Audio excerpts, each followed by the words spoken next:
Olá, eu vou tratar hoje de um tema muito polêmico que eu já sei antecipadamente que ele vai achar muita resistência entre alguns grupos, algumas pessoas, assim como reencarnação também, que eu gravei há uns 2 meses atrás, já sabendo que é um tema que ia encontrar resistências.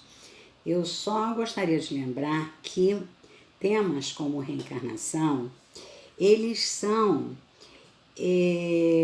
eles não são necessariamente da mística, porque os pitagóricos já falavam em reencarnação, que influenciaram Sócrates, que por sua vez influenciou Platão, e Platão já escreveu sobre reencarnação.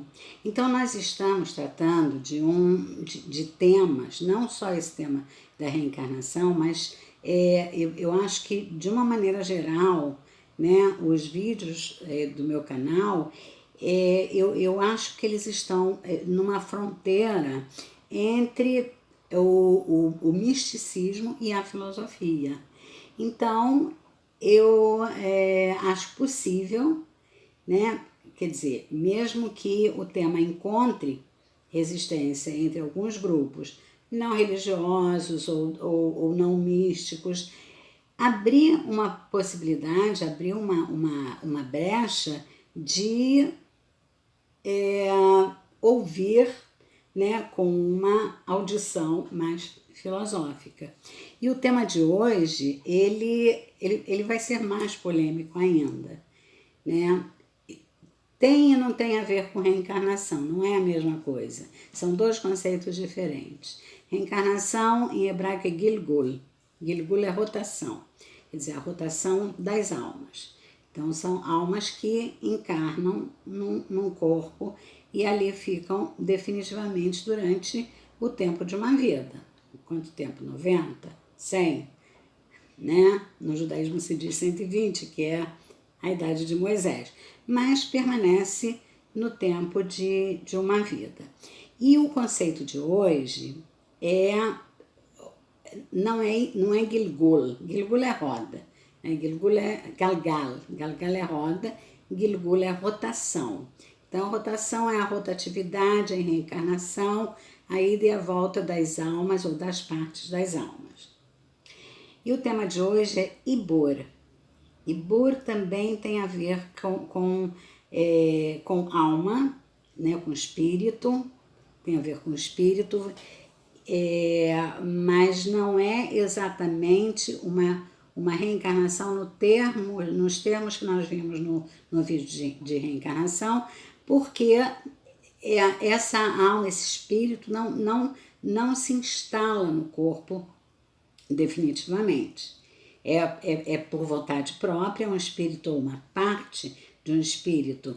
Eu disse a vocês no vídeo de reencarnação que não é o espírito todo, a alma toda que reencarna, são partes. Quer dizer, o Nefesh, né, que reencarna, o Ruach ou Neshama, dependendo da necessidade de tikkun, de retificação. E o mesmo acontece com o Ibur. O Ibur é um espírito ou parte de um espírito que pode aderir a uma pessoa. Uma pessoa viva, quer dizer, já encarnada e que já tem uma alma instalada dentro dela desde a hora da concepção até a hora da morte. Então, é um espírito adicional que se junta à alma pré-existente, né, a alma da pessoa, mas aí é a alma encarnada mesmo, e esse Ibur eu vou dizer qual é a origem dessa palavra. O bar mesmo radical, é feto, e Ibur é como se fosse como se a alma original estivesse grávida de uma alminha, de uma outra parte de alma, né? Então, Ibur vem, a palavra Ibur vem desse radical de gravidez, né? De Shana Meuberet, por exemplo, é o ano, entre aspas, bissexto, mas é o ano grávido, que tem um mês a mais. Então, é o mesmo radical. Então, é a ideia de uma parte de um espírito que vem em auxílio de uma pessoa encarnada. E como é que isso se dá? Como é que isso se dá? E o Ibur, né? O Ibur geralmente, ele ele vem por vontade própria, né? Ele né, se aproxima da pessoa encarnada por vontade própria e por interesses afins, né? Por afinidade de interesses e por mérito da pessoa encarnada. E aí ele vem com com um objetivo de trazer uma ajuda de evolução, uma ajuda de tikkun, onde as duas partes se beneficiam. A alma que está encarnada, ela se beneficia com essa ajuda, e o Ibur, que vem, né, uma parte de alma que vem de espírito, que vem em ajuda, em auxílio, também se beneficia pelos méritos da pessoa ou da alma que ele vem em ajuda. E aí esse Ibur, ele fica junto o tempo que ele quiser. Todos os méritos da pessoa que ele está, né, junto, que ele escolheu para ajudar, todos os méritos beneficiam a própria pessoa e beneficiam também a alma do Ibur, que geralmente é a alma já de um justo, de um tzadik, de uma pessoa bem elevada. E geralmente essa ajuda é uma ajuda intelectual, não é uma ajuda de outro tipo.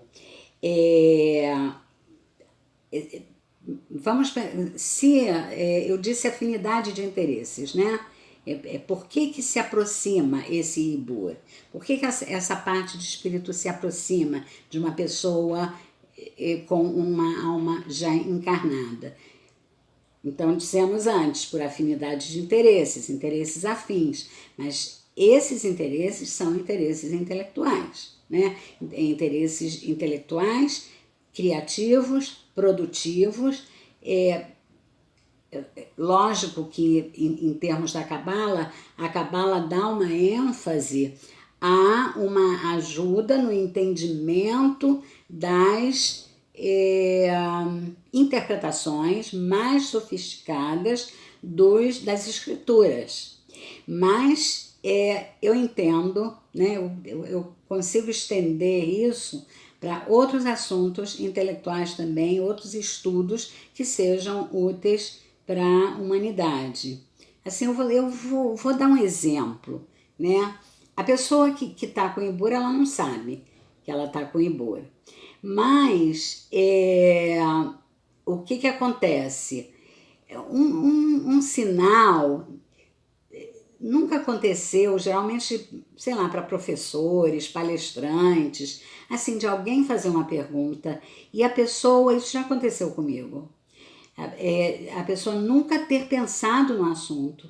Você está no meio de uma aula, no meio de uma palestra, de um assunto sofisticado, um assunto complicado, e alguém propõe uma pergunta que o palestrante ou o professor nunca tinha atinado com aquilo.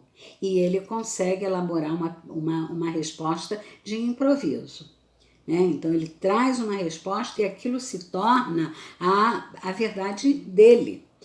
Isso parece, né, que tem uma ajuda externa. Essa ajuda externa, que na realidade é uma ajuda interna, porque o Ibur, embora seja uma abstração total e sem fisicalidade nenhuma, ele está dentro da pessoa, ele está inserido, está junto da pessoa. Então, esse é um exemplo de como o Ibur está atuando. Como eu disse antes, nos textos mais antigos, o Ibur é explicado com a função primordial de esclarecimento, de investigação e aprofundamento das escrituras. Então alguém está trabalhando e está com uma dúvida, então o Ibur se identifica com aquilo, ou porque já trabalhou com aquilo em vidas passadas, em vidas anteriores, e é uma alma, geralmente um espírito já superior, então ele recorre, né, em ajuda. Como eu disse a vocês, eu pessoalmente tomei a liberdade de abrir uma possibilidade desse Ibur vir em ajuda também em outros temas que não sejam exatamente a interpretação ou a investigação, o aprofundamento das escrituras sagradas, mas de qualquer texto criativo, filosófico ou até, penso eu já não sei, estou pensando nisso agora, ficcional. Então, essa é a ideia do Ibur. O Ibur, então, os créditos da pessoa encarnada, como eu já disse, elas favorecem a pessoa e favorecem também a elevação da alma do Ibur, que já é elevada, favorecem ainda mais. Mas quando a pessoa que recebeu o Ibur, ela sai do caminho, ou ela pratica, né, ou entra numa especulação que seria inaceitável, o Ibur, então, quer dizer, a pessoa é prejudicada, mas o Ibur não. E o Ibur não ele não é obrigado a permanecer. Então, ele pode permanecer até o fim da vida da pessoa, se a pessoa continuar, né, numa direção que tenha uma afinidade, uma sintonia com a pesquisa que o Ibur tenha feito, ou como o Ibur pensa, pode ficar definitivamente até, né, o falecimento daquela pessoa encarnada, mas ele pode também sair e entrar, ou sair porque acabou determinado projeto, não necessariamente porque a pessoa se desviou do assunto ou foi para um assunto não muito positivo, né? Não necessariamente só por isso, mas pode ter vindo só para um determinado projeto, sai e depois volta para outro projeto. Então, assim, observem, né? Essas ideias, quando você diz, então eu tive insight, então não sei de onde que veio, né? Eu já tive isso muito, né? Já tive, às vezes eu tenho também, não só como palestrante ou como professora, mas também quando eu tenho que produzir algum texto escrito, eu acabo escrevendo coisas que eu não sabia antes, mas por necessidade do desenvolvimento do texto eu vou escrevendo. Não é psicografia, é muito diferente disso, mas são saberes que a pessoa... Não são saberes pré-existentes, são saberes improvisados. Tipo, a pessoa teve um insight, né? Então, eu espero que vocês tenham entendido, porque é um tema complexo, polêmico, pode se confundir com outros conceitos, mas a gente está falando dentro, né, de um contexto da Cabala Judaica. Então, comentários são bem-vindos. Eu queria pedir mais uma vez inscrições, divulgação, comentários, curtidas, né, likes, são muito importantes, porque o canal não fica disponível no cardápio do YouTube por falta de audiência.